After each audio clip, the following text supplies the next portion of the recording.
Zara's hands plunged into freezing water as she scrubbed the marble floor. 2 in the morning, the mansion silent. She didn't know she was being watched. On the security cameras, Kang Min-jun froze the image, his eyes fixed on the screen. His hand reached for the intercom. "Bring her to me now." The assistant hesitated. "Sir, she's just a maid." "I said now." Heavy footsteps echoed through the corridor. Kang Min-jun, the man who controlled half of Seoul's underworld, was leaving his office for the first time in 3 days, and Zara had no idea what was about to happen. If you want to discover how this explosive confrontation began and what happened next, subscribe to the channel and leave us in the comments where you're watching from. Each view helps bring more stories like this. Now let's go back to where it all started, 3 weeks before. The heat in Los Angeles was not merely a weather condition, it was an oppressive living entity that sat heavy on the chest of East Hollywood. Even at night, the asphalt radiated a suffocating warmth that smelled of exhaust fumes, stale garbage, and desperation. Inside apartment 4B, a cramped studio with peeling beige paint and a window that refused to close all the way, the air was thick enough to choke on. Zara Williams sat at the small laminate table that wobbled on the uneven floor. The only light in the room came from a street lamp buzzing outside and the harsh glare of the single overhead bulb she kept off to save electricity. In the dimness, her eyes were fixed on the piece of paper lying between her calloused hands. It was red, a violent, screaming shade of red that signified the end of the line. Eviction notice. Final warning. The sum demanded was specific, cruel in its precision.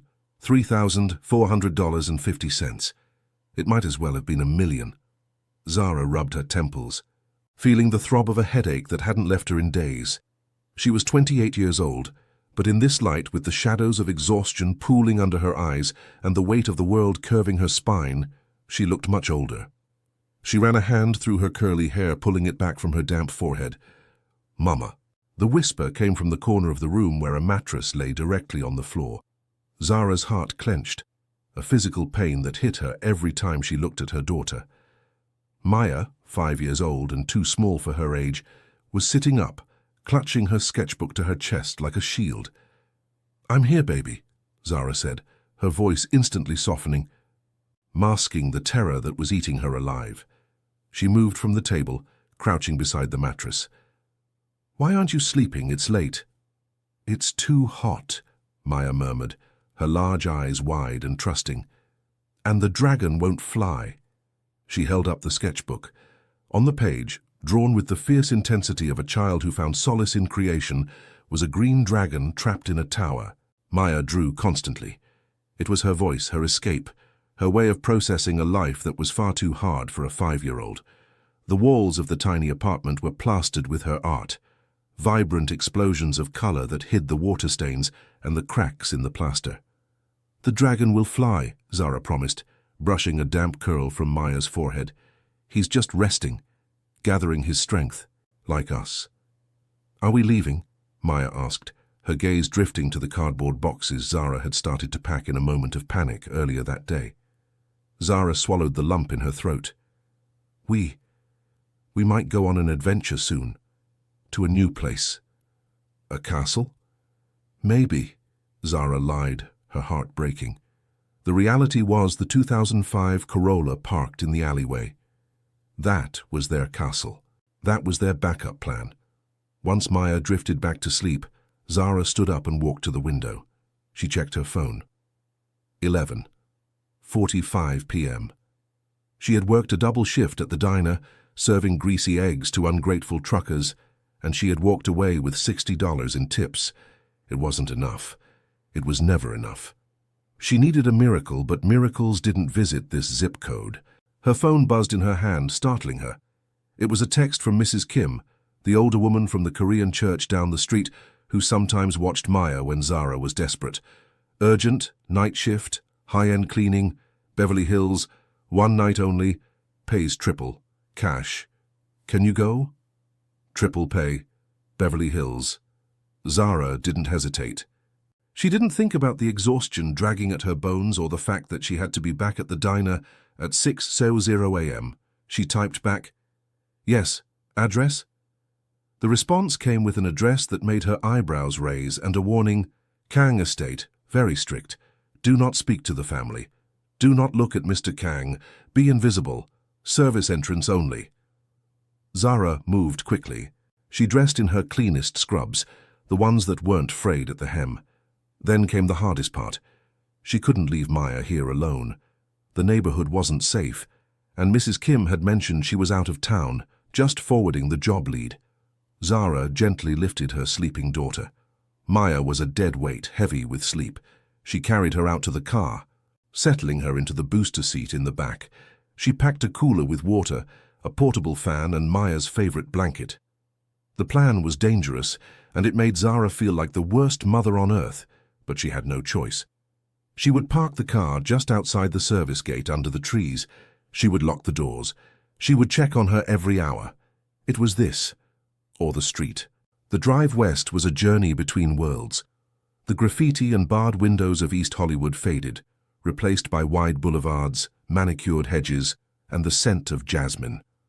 The air conditioning in the Corolla had died 2 years ago, so they drove with the windows down, the hot air whipping Zara's face as she rehearsed her plea to the landlord in her head. The Kang Mansion was not a house. It was a fortress. Situated at the top of a winding private drive, it was a brutalist masterpiece of concrete, dark steel and glass, imposing and cold against the night sky. High walls surrounded the perimeter, topped with security cameras that swiveled with robotic precision. Zara parked the Corolla in the shadows of a large oak tree, 50 yards from the service entrance. She cracked the windows just enough for air but not enough for a hand, turned on the battery-operated fan, and kissed Maya's forehead. "Be safe," she whispered to the sleeping child. "Mommy is just right there." She walked to the service gate, her sneakers crunching softly on the gravel. A security guard, a man with a neck as thick as a tree trunk and an earpiece, scanned her ID without a smile. "Phone," he demanded. Zara handed it over. "I need it for emergencies." "No phones inside. Policy." He dropped it into a lockbox. Panic flared in her chest. She wouldn't know if Maya woke up, but she forced it down. She needed the money. She needed the $300 this night would bring. She nodded, squared her shoulders, and walked through the gate. Inside, the air was different. It was conditioned, filtered, smelling of lemon verbena and expensive emptiness. She was met by Eleanor, the head housekeeper, a woman with a face like dried parchment and eyes that missed nothing. "You are the replacement," Elena stated, looking Zara up and down. "You are small. Can you handle heavy scrubbing?" "I'm strong," Zara said, lifting her chin. "We shall see. Shoes off. Put on the uniform." Room 3. The uniform was a crisp white tunic and pants, stiff with starch. It was too big in the shoulders, but Zara cinched the waist. Elena led her through a labyrinth of corridors that opened suddenly into the main hall. Zara stopped, her breath catching. She had seen wealth before, but this was power. The foyer was a cavernous space of black marble that reflected the ceiling like a dark lake. A crystal chandelier, sharp and geometric, hung 20 feet above. The furniture was sparse. Italian leather, chrome, modern art that looked like slashed canvas. It was beautiful, but it was cold, so cold. "The night crew called out," Elena said, her voice echoing slightly. "The master is in a mood. He has been in the West Wing office for 3 days. Do not go there. Your job is this floor, all of it. The marble must be hand-scrubbed.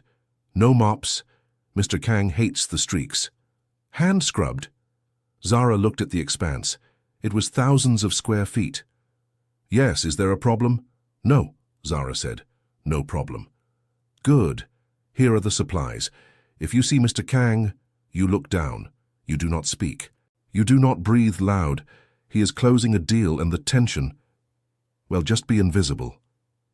Elena left, her heels clicking away into the silence. Zara was alone. She filled the bucket. The water was icy. Another specific instruction Elena had barked. Hot water fogged the stone. She dropped to her knees on the unforgiving black marble. She dipped the sponge. The chemical smell of the industrial cleaner hitting her nose and began. Scrub, rinse, dry. The rhythm took over. 1 hour passed, then 2. The silence of the house was oppressive. It wasn't a peaceful quiet. It was the held breath of a predator waiting to strike. Zara worked her way across the foyer. Her knees began to scream in protest. The marble was hard, bruising the bone. The cold water seeped into her skin, making her fingers numb and clumsy. She thought of the eviction notice. Scrub. She thought of the landlord's sneer. Rinse. She thought of Maya in the car, alone in the dark. Dry. Tears pricked her eyes, hot and stinging, but she blinked them back. She couldn't cry. Crying was a waste of energy.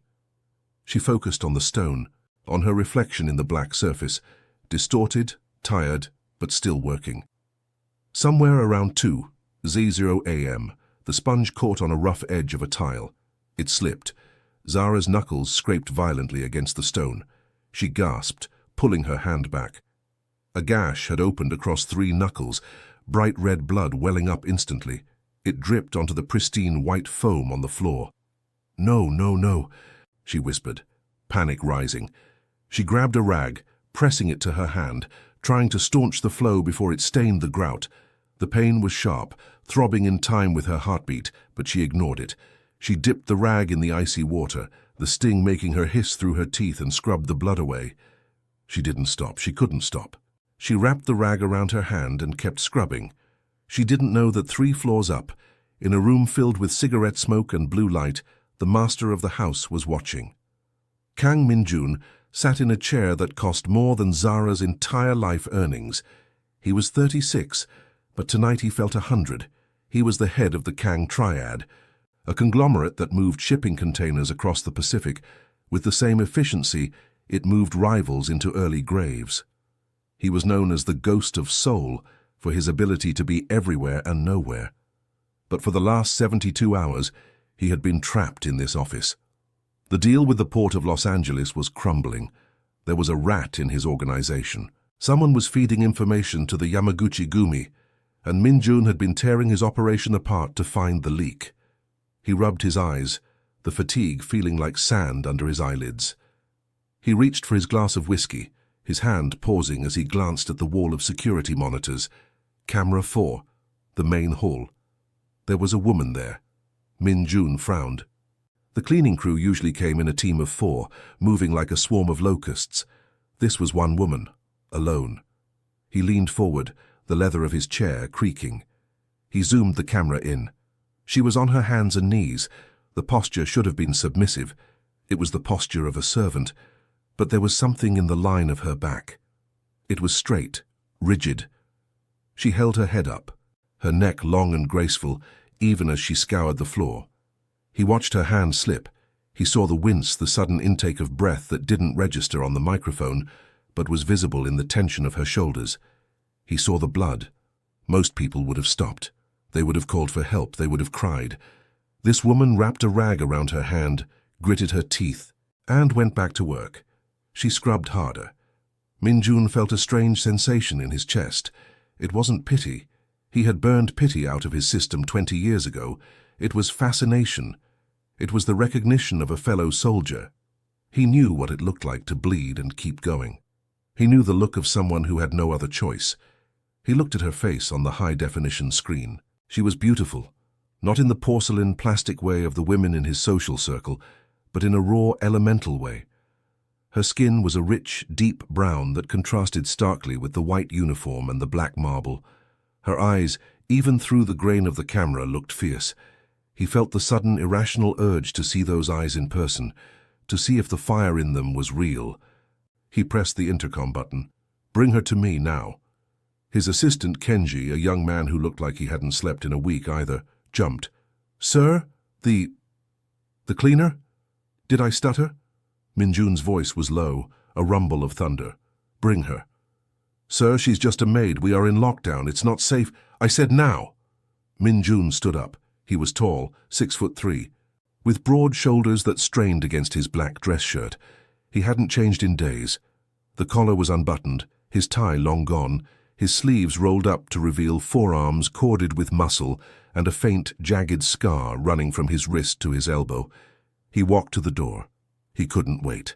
The energy in the room had shifted. The numbers on the spreadsheets no longer mattered.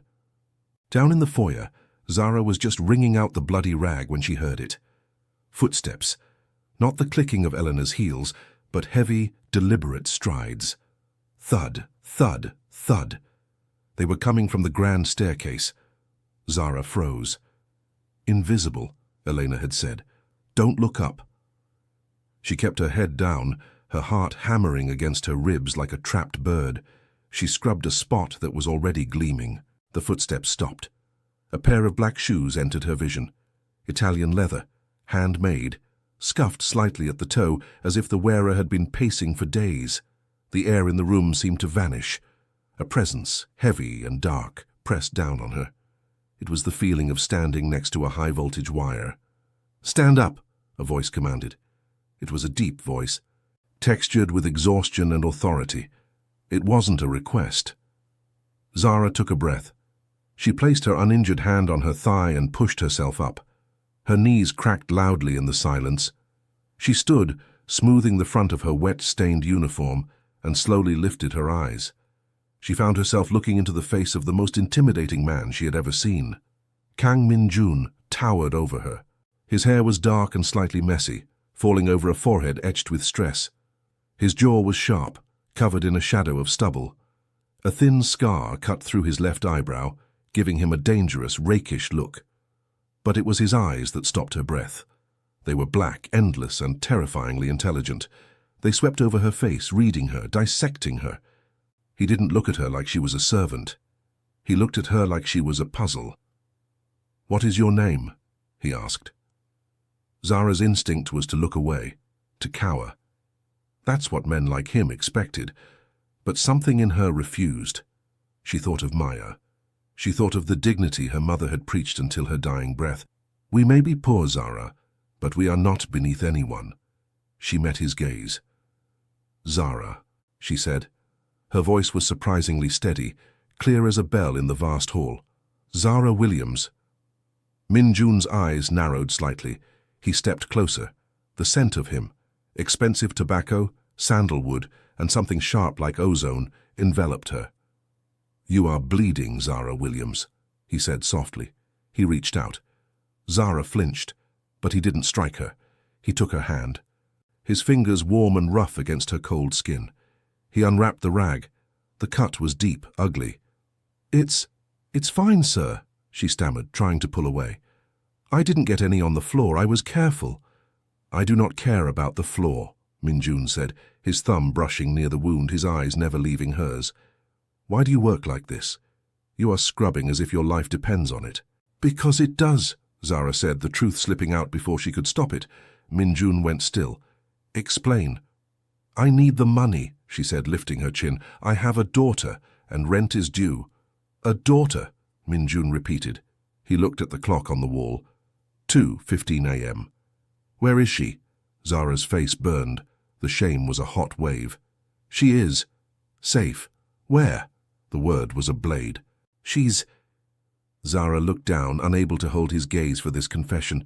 "She's in my car, outside the gate." The silence that followed was absolute. Min-jun dropped her hand. He turned away, walking 3 paces, then turned back. His face was unreadable, a mask of stone. "You left a child in a car?" "I had no choice," Zara said, her voice rising, desperate. "I can't afford a sitter. I can't lose this job. She's sleeping. I check on her every— Enough." Min-jun turned to the shadows where Kenji had appeared, looking pale. "Kenji," Min-jun said, his voice terrifyingly calm. "Go to the service entrance. Find the car. Bring the child inside." "No!" Zara stepped forward, panic overriding protocol. "You can't wake her up. She'll be scared." Min-jun looked at her. For the first time, the hardness in his eyes cracked. "She will not sleep in a car on my property, Zara Williams," he said. "Bring her to the blue guest room, call Dr. Park to check her, and get the kitchen to send up warm milk." He looked back at Zara, who was trembling not from cold but from shock. "You are finished cleaning for tonight," he said. Am I fired?" Zara whispered. "Please, sir. I need the triple pay. I'll finish the floor, I swear." Min-jun stepped closer again, looming over her. The intensity of his presence made her dizzy. "You are not fired," he said, his voice dropping to a rumble that vibrated in her chest. "But things are going to change. Go to your daughter. We will speak in the morning." He turned and walked back toward the stairs, his shadow stretching long across the floor Zara had bled to clean. Zara stood there, clutching her throbbing hand, realizing with a shiver that she had just stepped into a world far more dangerous than poverty. The transition from the desperate, suffocating reality of the Corolla to the gilded cage of the Kang Mansion happened not with a bang, but with the quiet, terrifying precision of a vault door closing. 2 weeks had passed since the night of the bloody knuckles. Zara Williams was no longer a ghost haunting the night shift. She had been given a title, Head of Internal Logistics, a uniform that was tailored to fit her curves rather than hide them, and a set of keys that felt heavier than they looked. But the most jarring change was the address. She and Maya now lived in the staff wing. It was a misnomer. The wing was nicer than any hotel Zara had ever stepped foot in. Their suite had 2 rooms, a kitchenette, and windows that looked out over the sprawling manicured gardens rather than a brick wall. For the first few days, Zara waited for the other shoe to drop. She waited for the bill, for the demand of repayment, for the cruelty that usually accompanied such sudden generosity. But it didn't come. Instead, she found herself in a surreal orbit around the sun that was Kang Min-jun. The dragon of Seoul was a man of habits, she learned.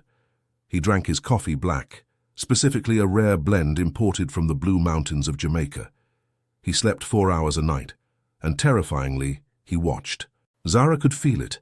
When she was organizing the linen closet, she would feel the prickle on the back of her neck, turning to find a security camera blinking its slow red rhythm. When she was in the kitchen helping the chef prep dinner, she would glance up to see Min-jun standing in the doorway, silent as smoke, his dark eyes tracking her hands as they chopped vegetables with practiced speed. He didn't speak much, but his presence was a constant low-frequency hum that vibrated through the house. The dynamic shifted significantly because of Maya. Maya, who had been mute with shyness for the first week, had found her sanctuary in the gardens. The Kang estate had a koi pond, surrounded by ancient bonsai trees and stone lanterns. It was there on a Tuesday afternoon that the barriers began to crumble. Zara was polishing the glass of the patio doors, watching her daughter sketch on a pad Min-jun had accidentally ordered, top-tier artist quality. Min-jun walked out onto the patio. He was on a call, speaking rapid-fire Korean, his voice a lethal weapon. He hung up, running a hand through his hair, the stress radiating off him in waves. He spotted Maya sitting by the pond. Zara tensed, ready to intervene. The master of the house did not like disturbances, but Min-jun didn't look annoyed. He stopped. He loosened his tie, and then he walked over to the 5-year-old. Zara held her breath, pressing her hand against the cool glass. "That is not a koi fish," Min-jun's deep voice carried through the open door. Maya looked up. Blinking, she didn't flinch. "It's a water dragon. He's hiding." "Hiding from what?" Min-jun asked, crouching down. His expensive suit trousers strained against his thighs, the fabric touching the grass. "From the bad guys," Maya whispered. "He's guarding the pearl." Min-jun looked at the drawing. Then he looked at the little girl who had spent half her life sleeping in a car. His expression, usually sharp enough to cut glass, softened into something unrecognizable. "He needs bigger teeth," Min-jun noted seriously. "If he is to protect the treasure, he must be fearsome." "Like you?" Maya asked, innocent. Zara gasped softly. Min-jun froze. A beat of silence passed, heavy and thick. Then the corner of his mouth quirked upward. It wasn't a smirk. It was a genuine, albeit rusty smile. "Yes," he said, "like me." From that day on, the atmosphere in the house changed. The Ice Prince began to thaw. He started finding reasons to be where Zara was. If she was in the library dusting the thousands of books, he would suddenly need to work at the mahogany desk. If she was in the kitchen, he would come down for water. He could have easily ordered a maid to fetch. One evening late, Zara was in the library. She thought everyone was asleep. She had picked up a book, a first edition of The Count of Monte Cristo, and was reading the first page, her finger tracing the gold leaf. "You like Dumas?" The voice came from the shadows. Zara nearly dropped the book. Min-jun was sitting in a high-backed leather chair in the corner, a glass of amber liquid in his hand. He was watching her with that intense, unnerving focus. I'm sorry, sir, I was just dusting and— Don't lie to me, Zara, he said softly. He stood up and walked toward her. The room felt suddenly small. You were reading. You have the eyes of someone who starves for words. I used to study literature, Zara admitted, clutching the book to her chest like armor. Before life happened. Life has a way of interrupting, Min-jun murmured. He stopped a foot away from her. He was so close she could see the flecks of gold in his dark eyes. He reached out, not to take the book, but to tuck a loose curl of hair behind her ear. His fingers grazed her cheek, electric, shocking. You are too smart for a mop, Zara, he whispered, and too proud for this uniform. The uniform pays the bills, she breathed, her heart hammering a frantic rhythm against her ribs. Perhaps, he said, his gaze dropping to her lips for a fraction of a second. Or perhaps you are meant for more. The moment was shattered by the sound of a car door slamming outside, followed by the sharp click-clack of heels on the marble entry hall. Min-jun's face closed instantly. The vulnerability vanished, replaced by the mask of the boss. She's here, he said, his voice cold. Park Ji-hae had arrived. If Zara was the earth, grounded, resilient, real, Park Ji-hae was ice. She swept into the mansion the next morning like a cold front, accompanied by 3 assistants and a staggering amount of luggage. She was Min-jun's fiancée, a union arranged by the elders of the Kang and Park families to merge shipping lanes and steel production. She was flawlessly beautiful. Her skin was porcelain, her hair a cascade of chemically straightened perfection, and her clothes cost more than the entire neighborhood Zara grew up in. Her eyes landed on Zara immediately. It was a predator's assessment. She saw the way the staff respected Zara. She saw the lingering scent of Min-jun's cologne in the room Zara managed, and she hated her instantly. The campaign of terror began with subtle cuts. "Oh, you," Ji-hae said the first afternoon, snapping her fingers at Zara as if calling a dog. Zara was organizing the floral arrangements in the foyer. "My name is Zara, Ms. Park," Zara said, keeping her voice neutral. "I didn't ask for your name. I asked for sparkling water, with lime. Ice from the filtered machine only. The regular ice tastes like poverty." Zara didn't blink. "Right away." She brought the water. Ji-hae took a sip, made a face and poured the entire glass onto the floor Zara had just polished. "Too warm," Ji-hae said, smiling a smile that didn't reach her dead eyes. "Clean it up, and try to be faster. You move like you're wading through mud." Zara knelt to clean the spill. She felt Ji-hae's gaze burning into her back. "It's amazing what Min-jun picks up off the street these days," Ji-hae commented to her assistant, loud enough for Zara to hear. "I suppose he needs someone to do the dirty work. Trash cleaning trash." Zara's hand tightened on the cloth until her knuckles turned white. Dignity, she told herself, for Maya, for the paycheck. She finished cleaning and stood up, meeting Ji-hae's gaze with a calmness that infuriated the other woman. "Will that be all, Ms. Park?" Ji-hae's eyes narrowed. "For now. Get out of my sight. You smell like bleach. It gives me a headache." The tension in the house escalated over the next week. Min-jun was often absent during the day, dealing with the crisis at the port. The rat in his organization was still active, leaking shipment times to the Yamaguchi Gumi. The stress was eating him alive, making him distant, which left Zara unprotected from Ji-hae's boredom. But Zara was learning. She was observing. While cleaning Min-jun's office, a task he allowed only her to do now, she absorbed information. She didn't mean to, but her survival instincts were honed sharp. She heard snippets of phone calls. She saw the maps on the desk. Container 404, Thursday, midnight. Port of Long Beach, the decoy. She filed it away. Information was currency. The breaking point of the private Cold War happened on a Wednesday. Zara was in the kitchen, helping Maya with her homework. Maya was drawing a picture of Min-jun again. This time, he was a knight with a sword. Ji-hae entered the kitchen, looking for a bottle of wine. She stopped when she saw them. The sight of the maid's child sitting at the granite island, drinking juice from a crystal glass, seemed to snap something in her. "What is this?" Ji-hai demanded, her voice shrill.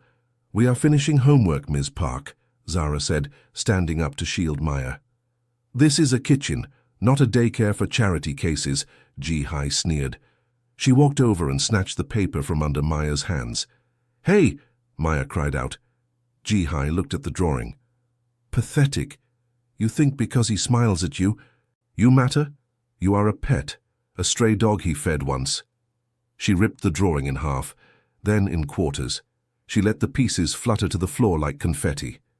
"Clean it up," Ji-hai ordered, "and get this brat out of my house." "It is not your house yet," a voice growled from the doorway. Min-jun stood there. He had come home early. He looked thunderous. His suit jacket was over his arm, his gun holster visible against his white shirt. Ji-hai paled, her hand flying to her throat. "Min-jun, I didn't hear you. I was just telling the help about boundaries." Min-jun didn't look at his fiancée. He walked over to where the pieces of the drawing lay. He knelt down, ignoring the crease it put in his trousers, and picked them up. He looked at Maya, who was trembling. "I can tape it," Min-jun told the child, his voice impossibly gentle. "Gold tape like kintsugi. It makes broken things more beautiful." He stood up and turned to Ji-hee. The temperature in the room plummeted. "If you ever speak to her like that again," Min-jun said, his voice low and lethal, "the fact that our families are allies will not save you. Do you understand?" Ji-hee's face went red, then white. Humiliation burned in her eyes. She glared at Zara with a hatred so pure it was almost impressive. "You prioritize the help over your future wife?" Ji-hee hissed.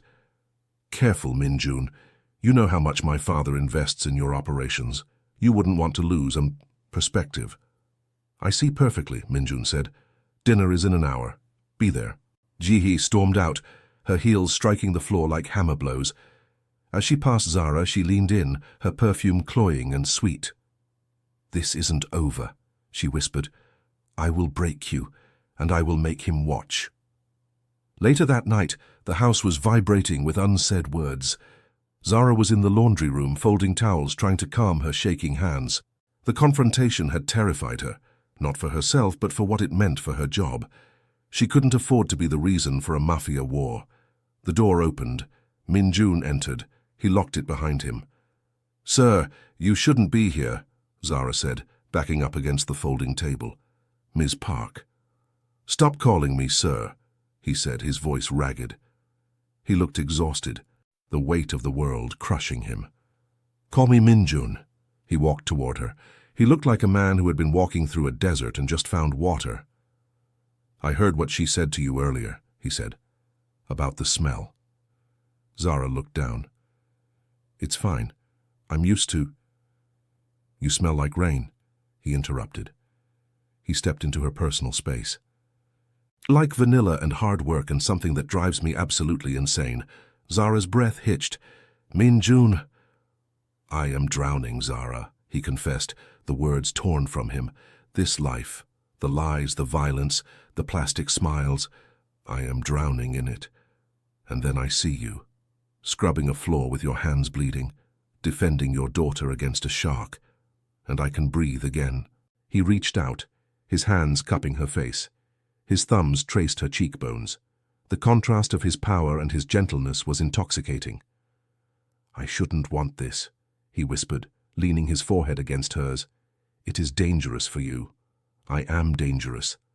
"I've handled dangerous," Zara whispered back, her hands involuntarily rising to grip his shirt. "I'm not afraid of you." "You should be," he groaned. He tilted his head. His lips were inches from hers.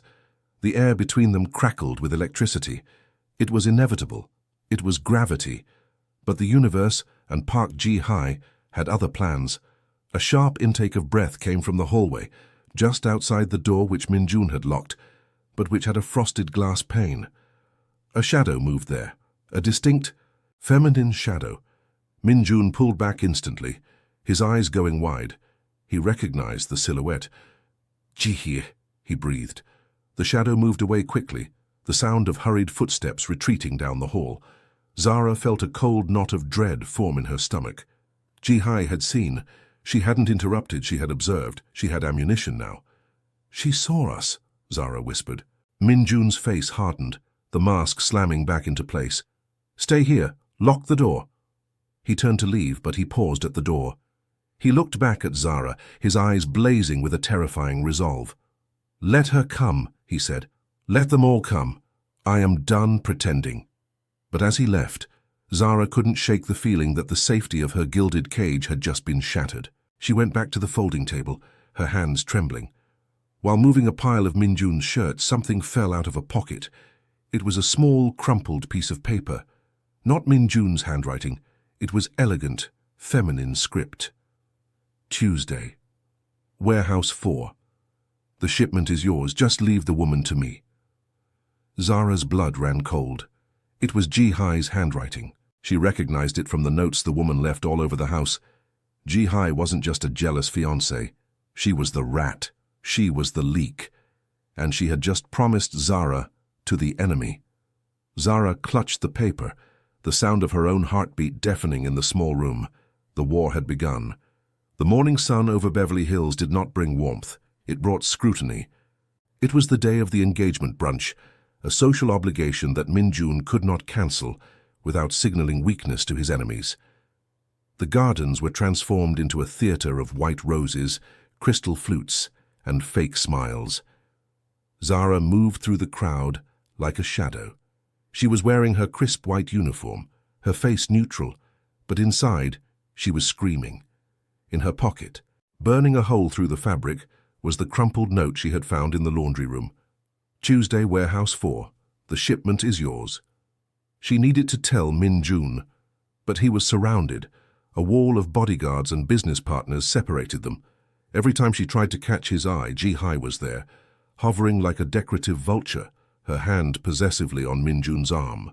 Ji-hai looked radiant in a dress that cost more than a car, but her eyes were manic. She had seen the intimacy in the laundry room. She knew her territory was threatened. And today, with an audience of Seoul's and LA's elite, she decided to mark her territory with blood. The heat was stifling. Zara was collecting empty glasses near the pool when she felt it. A presence. "You..." Ji-hai's voice was a melodic chime, but the undercurrent was pure acid. Zara turned. "Miss Park." "You still have that smell," Ji-hai said, loud enough for the nearby circle of socialites to hear. Conversations died down. "Desperation. It clings to you like cheap perfume." Zara tightened her grip on the silver tray. "I am just doing my job." "Your job," Ji-hai laughed, sipping her red wine. "Is that what we're calling it? Seducing men above your station? Do you think because he looks at you, he sees you? You are a novelty, darling. A dirt stain he will wipe off when he gets bored." "I think you should lower your voice," Zara said quietly. "People are staring." "Let them stare," Ji-hai snapped, her mask slipping. "Let them see what a thief looks like." Suddenly, Ji-hai lunged. She didn't strike Zara. She struck the tray. Silver and crystal crashed onto the patio. Glass shattered. But Ji-hai wasn't done. With a quick, violent motion, she splashed the contents of her wineglass onto Zara's white tunic. The dark red liquid soaked into the fabric instantly, looking like a chest wound. "Oh, look," Ji-hai sneered, feigning shock. "You're a mess, as always." Zara stood frozen. The humiliation was a physical blow. The guests whispered. No one moved to help. They were predators watching a kill. "Clean it up," Ji-hai commanded. "On your knees, where you belong." Zara looked at the woman. She thought of the note in her pocket. She thought of Maya safe in the East Wing. She thought of the dignity that had kept her alive when the world tried to crush her. "No," Zara said. The silence that followed was deafening. "Excuse me," Ji-hai hissed. "I said no," Zara said, her voice rising, steady and strong. "I clean this house because I am paid to do a job. I am not paid to be your punching bag. You can stain my clothes, Ms. Park. You can insult my poverty. But you cannot buy my dignity. Not with all the dirty money in the world." Ji-hai's face twisted into an ugly snarl. "You insolent little..." She stepped forward and shoved Zara. Hard. Zara's heels caught on the wet stone. She tipped backward. There was a moment of weightlessness and then splash. The water was a shock. Zara went under, the pool closing over her head. She kicked upward, breaking the surface, gasping, her hair plastered to her face, the red wine stain spreading in the water like blood. Ji-hai stood above her, triumphant. Trash should know its place. In the gutter. Or the drain. Is that so? The voice did not come from the guests. It came from the terrace doors. It was a voice that dropped the temperature of the frantic Los Angeles afternoon to absolute zero. Kang Min-jun stood there. He had walked out in the middle of a conversation with a senator. He was watching the scene with a stillness that was more terrifying than any scream. His face was a mask of death. He descended the stairs. The crowd parted instantly like the Red Sea before Moses. He didn't look at the guests. He didn't look at the mess. He walked straight to the edge of the pool. He didn't hesitate. He reached out a hand. Zara, treading water, looked up at him. She saw the rage in his eyes, not at her, but for her. She took his hand. With one effortless pull, he hoisted her out of the water. She stood dripping on the expensive stone, shivering.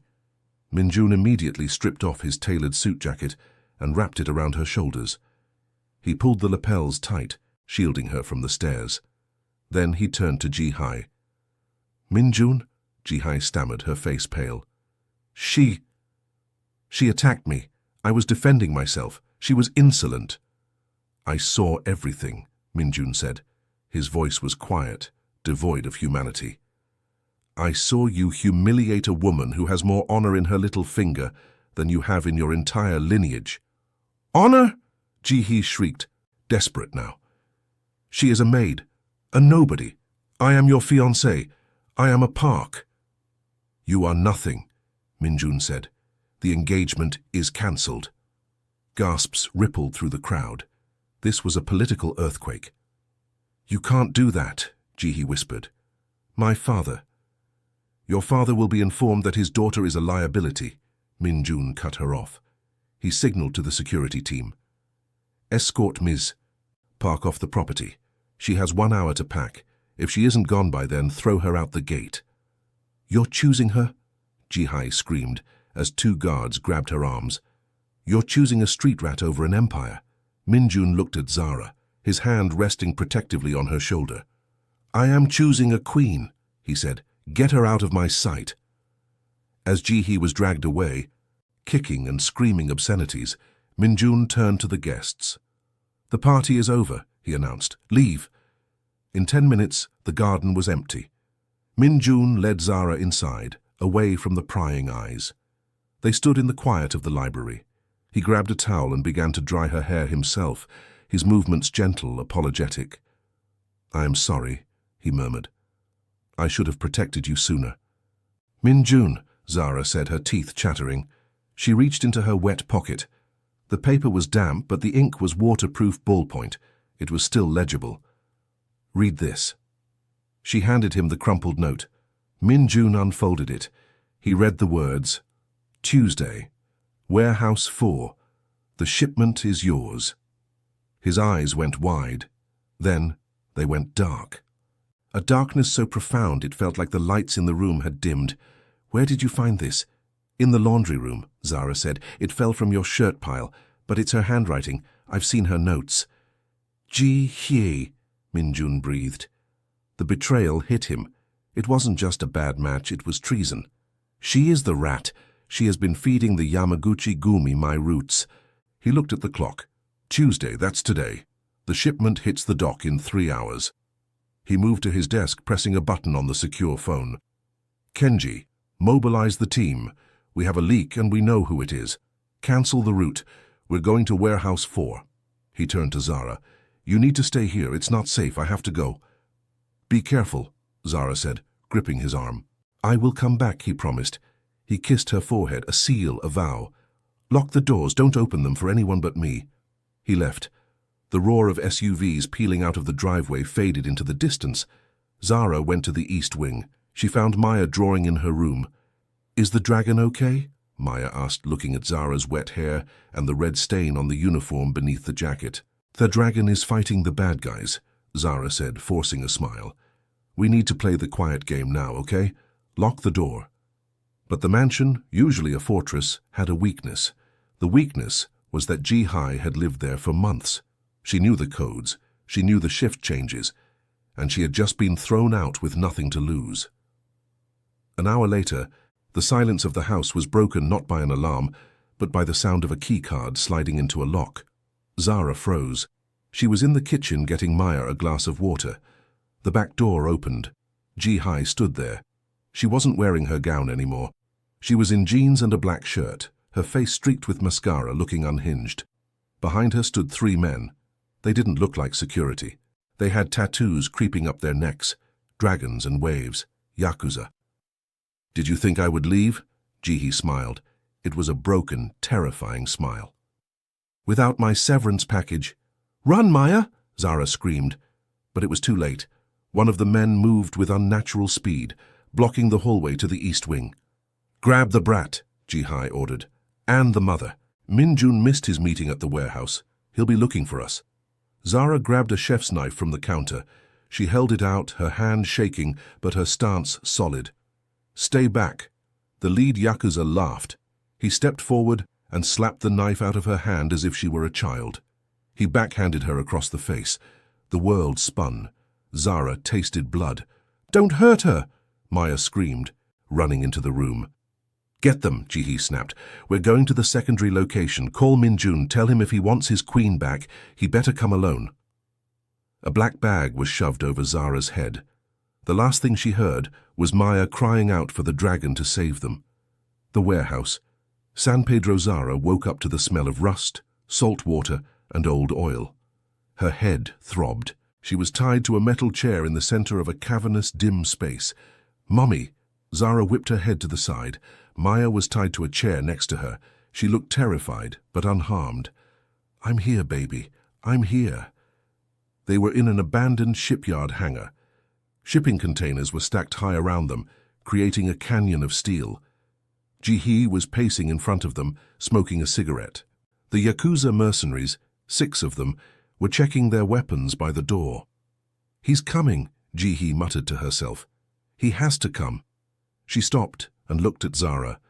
You ruined everything. I was going to be the wife of the most powerful man in Asia. I was going to own this city, and you... a maid. You took it. He never loved you, Zara said, her voice raspy. You were just a contract. Ji-hai slapped her. Shut up. He knows, Zara pressed on.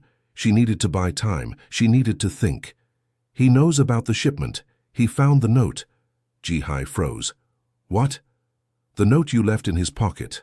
I gave it to him. Why do you think he wasn't at Warehouse 4 when you called? He knows you're the rat. Ji-hai's eyes widened. She turned to the yakuza leader. Is that true? Did Sato say the ambush failed? The leader grunted, checking his phone. Radio silence from the team at Warehouse 4. Something is wrong. He's coming here, Zara said, improvising, using the intelligence she had gathered while dusting the office. And he's not coming alone. He has the ghosts, the elite unit. The yakuza men shifted uneasily. The ghosts were legendary. Min-jun's personal hit squad. You're lying, Ji-hai spat. Check the perimeter, Zara challenged. Sector 7, the blind spot in the cameras. That's how they come in. I heard him planning it. It was a gamble. Zara knew nothing about Sector 7. She had just seen the words on a blueprint once. The yakuza leader barked an order in Japanese. 2 men ran to the back of the warehouse to check the blind spot.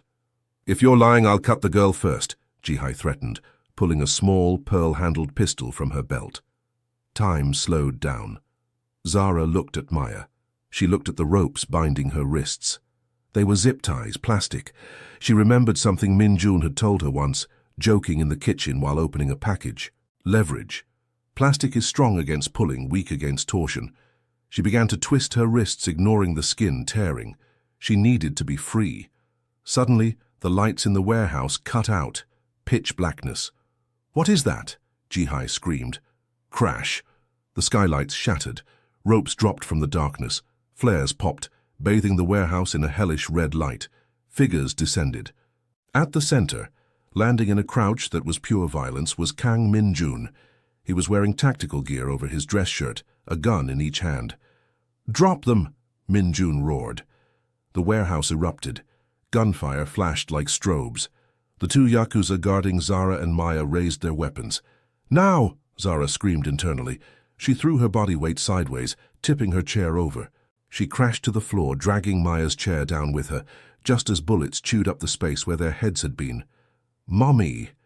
"Stay down!" Zara yelled. She saw a piece of rusted metal on the floor, a shard from an old container. She scrambled toward it, dragging the chair.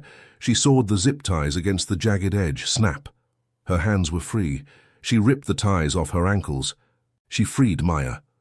"Run behind the container," Zara ordered. "No, I want to stay with you." "Go."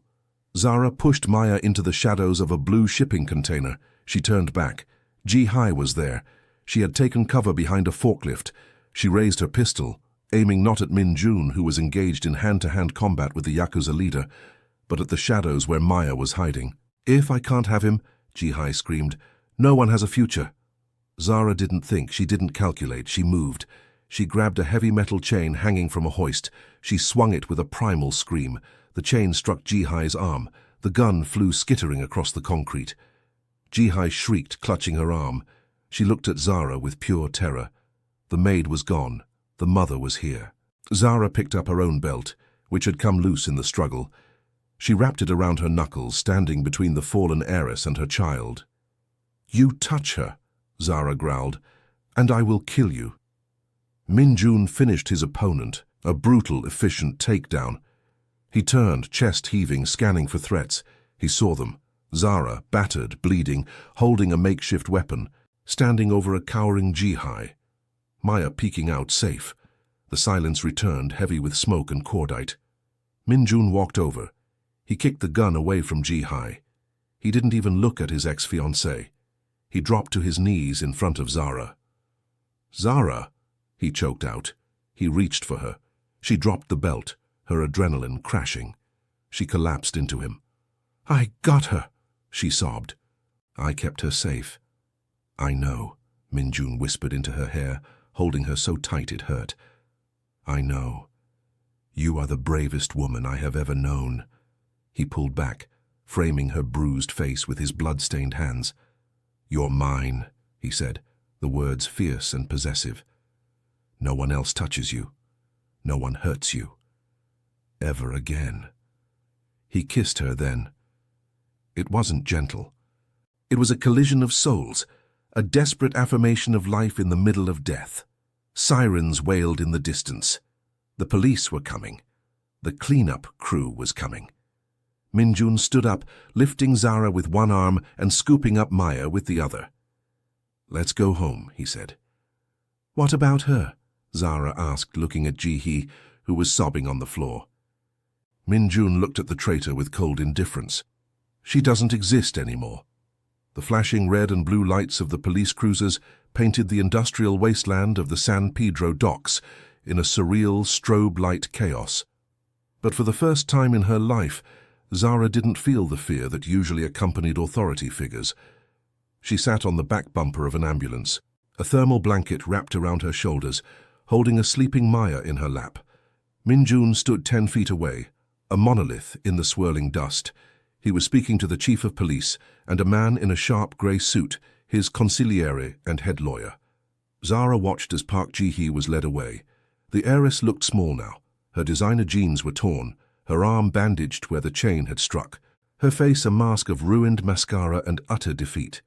As she passed Min-jun, she stopped. She tried to muster some of her old arrogance, lifting her chin, but it trembled. "My father will call the embassy," Ji-hai rasped. "You can't hold me." Min-jun didn't even turn his body fully toward her. He merely glanced over his shoulder, his eyes cold enough to freeze the Pacific Ocean. "Your father has already called," Min-jun said, his voice cutting through the noise of the sirens. "He has seen the evidence of your collusion with the Yamaguchi-gumi. He has seen the bank transfers. He has disowned you, Ji-hee. You are returning to Seoul not as an heiress, but as a criminal to face charges of corporate espionage and conspiracy to commit murder." "No," Ji-hai whispered, the reality finally shattering her delusion. Min-jun, please! Take her, Min-jun ordered the officers. He didn't watch her get shoved into the back of the cruiser. He turned back to the only thing that mattered. He walked over to the ambulance, his tactical vest discarded, his white shirt stained with dirt and blood. He looked at Zara, his eyes scanning every inch of her face for hidden injuries. "The doctors want to take you to Cedars-Sinai for observation," he said, his voice rough. "I just want to go home," Zara said softly. "To the mansion." Min-jun nodded. "Home. Yes." He lifted Maya from her lap, cradling the child against his chest without waking her. Then he offered his hand to Zara. She took it. It was no longer the hand of a boss or a stranger. It was the anchor of her life. The recovery. The next morning, Zara woke up in a bed that felt like a cloud. She panicked for a second, the instinct of the eviction notice still wired into her brain, before she realized she wasn't in the staff wing. She was in the master suite. Sunlight streamed through floor-to-ceiling windows that overlooked the city. The room smelled of Min-jun, sandalwood and rain. She sat up, wincing at the stiffness in her bruised ribs. The door opened, and Min-jun entered holding a tray. He had swapped his suit for a soft cashmere sweater and dark jeans, looking younger, less guarded. "Eat," he commanded gently, placing the tray on her lap. It was a traditional Korean breakfast: porridge, soup, side dishes, comfort food. "Where is Maya?" Zara asked. "She is in the garden with Kenji. They are inspecting the koi pond for dragons." Min-jun smiled faintly. He sat on the edge of the bed. "We need to talk about logistics," Zara tensed. I can pack. I know the rules about staff fraternizing with—" Min-jun silenced her by placing a finger against her lips. "There are no rules anymore, Zara. Not for us." He reached into his pocket and pulled out a thick envelope. He placed it on the tray. "What is this?" "I bought your debt," Min-jun said simply. "All of it. The back rent, the credit cards, the medical bills from when Maya was born. It is gone. I also bought the building you lived in." Zara gaped at him. "You bought the apartment building?" "I had it condemned this morning. It was unfit for habitation. The land will be turned into a community art center, named after Maya." Tears pricked Zara's eyes. "Min-jun, I can't pay you back for that." "You don't pay me back," he said, leaning in, his forehead resting against hers. "You saved my life. You saved my soul. I am the one in debt to you, Zara. Stay. Not as a maid, not as an employee. Stay as everything." "Everything," she whispered. "My partner, my conscience, my heart." 3 months later. The air in Los Angeles had turned crisp, signaling the end of summer. The Kang Mansion, once a fortress of solitude, had transformed. The silence was gone, replaced by the sound of music and life. Zara stood on the balcony of the East Wing, looking out at the sunset. She was wearing a dress of deep midnight blue, silk that flowed like water around her legs. She wasn't wearing a uniform. She would never wear a uniform again. "Close your eyes," Min-jun's voice came from behind her. "Min-jun, I hate surprises," she laughed, but she obeyed. "Trust me." She felt him take her hand and lead her down the spiral staircase to the main hall, the very hall where she had scrubbed the floor on her hands and knees that first night. "Open." Zara opened her eyes and gasped. The walls of the foyer were no longer bare, cold marble. They were a gallery. Dozens of frames, heavy, ornate gold leaf, lined the walls. And inside each frame was a drawing. Maya's drawings, the green dragon, the knight with the sword, the garden, the portrait of Min-jun smiling. They were framed as if they were Rembrandt's or Picasso's, lit by museum-quality spotlights. "You framed them," Zara whispered, covering her mouth. "She is the artist of the house," Min-jun said. "She deserves to be exhibited." He turned Zara to face him. He looked nervous. The dragon of Seoul, who could stare down Yakuza hitmen without blinking, was trembling slightly.